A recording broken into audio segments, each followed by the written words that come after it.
Génézareth, 10 secondes.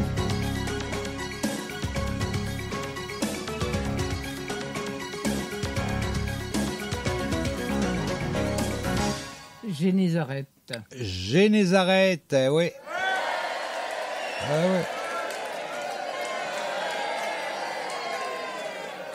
Et tu dis du 49 au 53. 49, oui, ça fait quand même pas mal. Hein. 49 à 53. Alors 49. Mais quand ils le virent marcher ainsi sur l'eau, ils crurent que c'était un fantôme et se mirent à pousser des cris. En effet, tous l'avaient aperçu et étaient pris de panique. Aussitôt, il se mit à leur parler. « Rassurez-vous, leur dit-il, c'est moi, n'ayez pas peur. Hein » Puis il monta auprès d'eux dans la barque. Le vent tomba et ils en furent frappés de stupeur. Je crois que j'ai même dépassé, non ? Non. Non ? Ah bon ? Je continue alors. Car il n'avait... 53, oui, tu m'as dit, oui, c'est bon. Dit 53. Alors, verset 52, car ils n'avaient pas compris ce qui s'était passé au sujet des pains. Leur intelligence était aveuglée. Ah oui, ça je le dis depuis le début, hein, les apôtres, ils ont du mal à comprendre quand même. Hein. Pourtant, attendez, avec tout ce qu'ils assistent, ça aide un peu à comprendre les choses quand même. Surtout avec tout ce que Jésus leur explique et... non, ils n'ont toujours rien compris. Leur intelligence était aveuglée. Bon. La traversée achevée, ils touchèrent terre à Génézareth, où ils amarrèrent leur barque. Voilà, c'était la réponse à la question. Et puis, je crois qu'on arrive à la dernière question, c'est la 14e. Tous ceux qui touchaient le vêtement de Jésus étaient guéris. N'étaient pas tous guéris. Aucun n'était guéri. Pas de chance. Tous ceux qui touchaient le vêtement de Jésus étaient guéris, n'étaient pas tous guéris ou aucun n'était guéri. Allez, les 10 secondes, les dernières, allez, hop.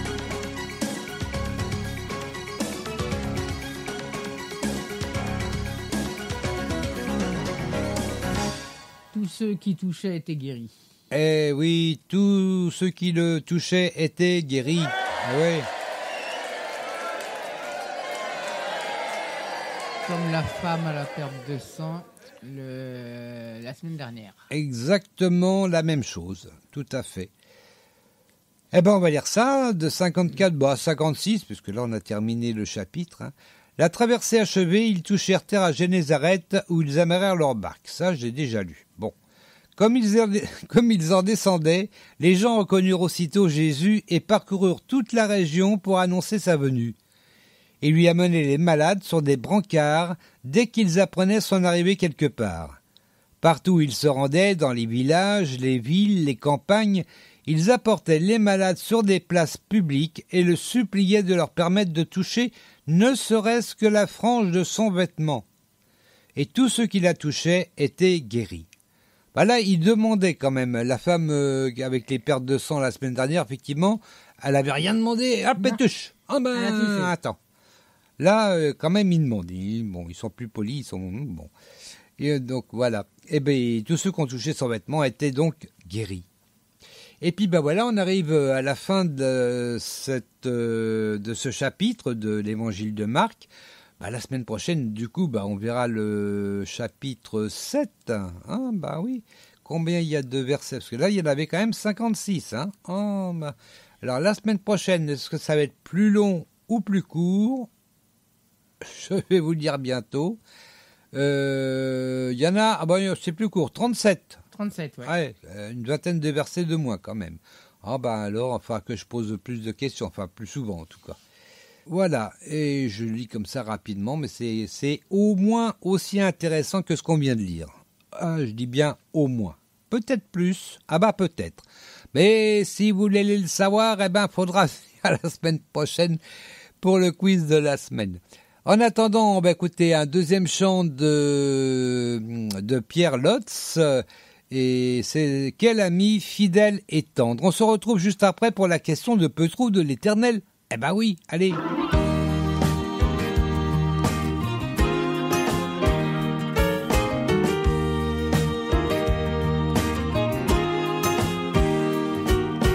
Quel ami fidèle et tendre nous a avons en Jésus-Christ,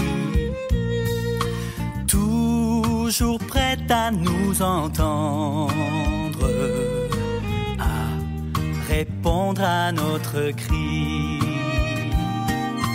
Il connaît nos défaillances, nos chutes de chaque jour, sévère en ses exigences, il est riche en son amour.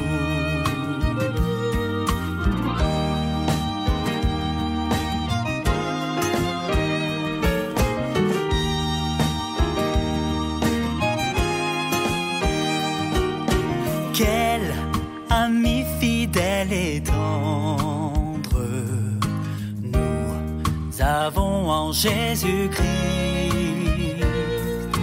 toujours prêt à nous comprendre quand nous sommes en souci. Disons-lui toutes nos craintes, ouvrons-lui tout notre cœur.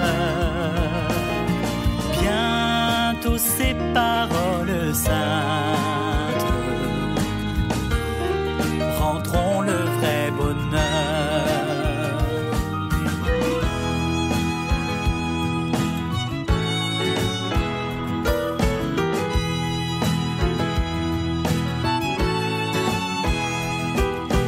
Quel ami fidèle et tendre nous avons en Jésus-Christ, toujours prêt à nous apprendre à vaincre en comptant sur lui. S'il nous voit vrais et sincères à chercher la sainteté,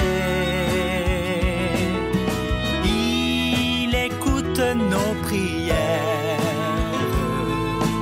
et nous met en liberté. Voilà, c'était Peter Lutz. Très belle interprétation de ce chant, je trouve.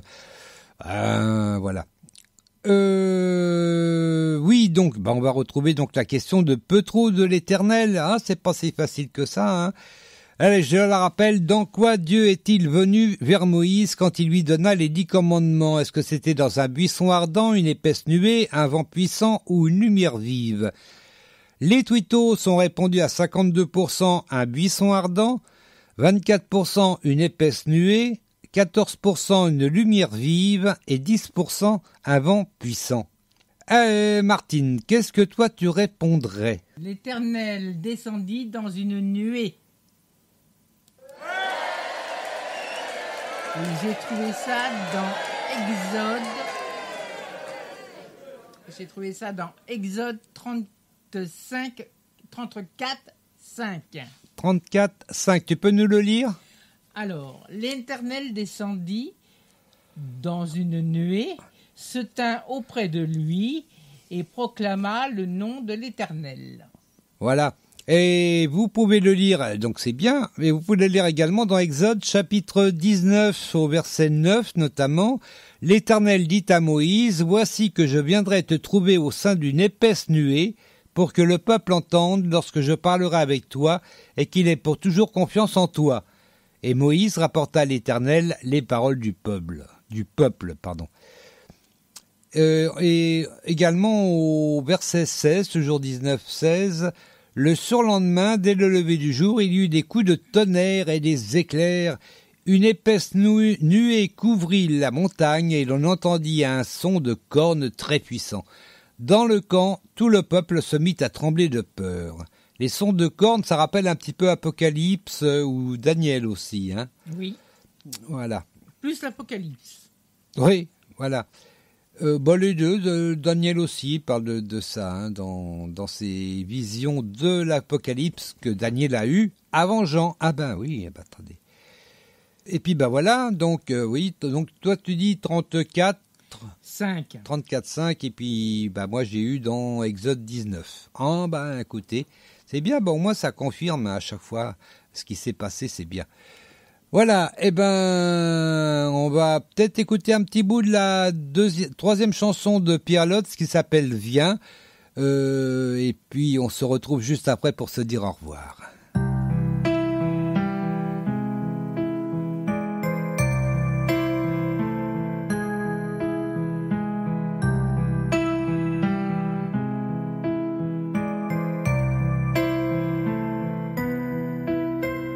Sur la route qui menait à toi, sur le chemin, sur la voie, sur les sentiers de nos vies, on s'est croisés un peu comme ça.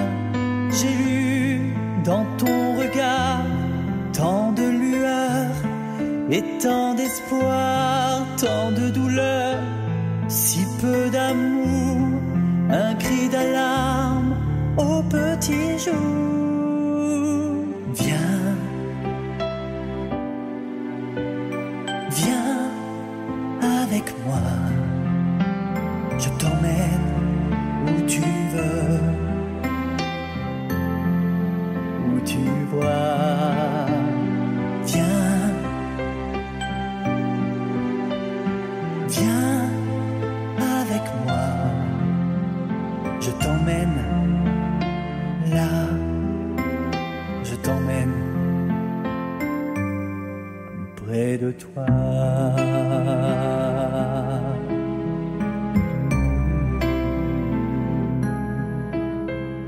Pour le combat de tous les jours, il y a la force, il y a la foi. Tous ces petits gestes d'amour, tellement petits qu'on ne les voit pas.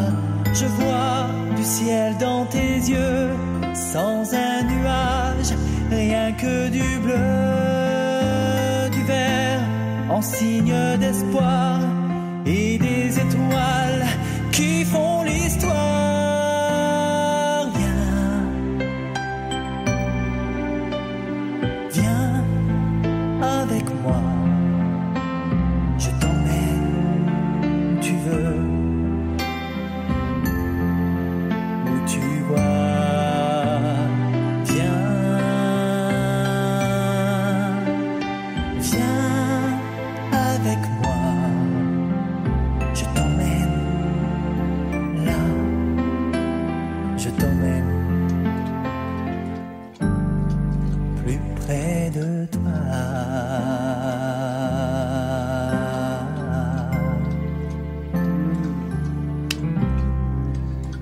Voilà, c'était Pierre Lotz, Viens, c'était une bien belle chanson, je trouve. Voilà, sur ce, les enfants, on est arrivé à la fin de l'émission. Eh ouais, mais c'est pas grave.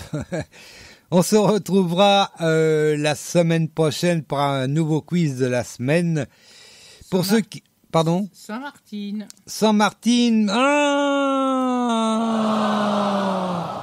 Ah ouais, Saint-Martin. Oh bah oui, elle reviendra, mais c'est pas grave, elle reviendra.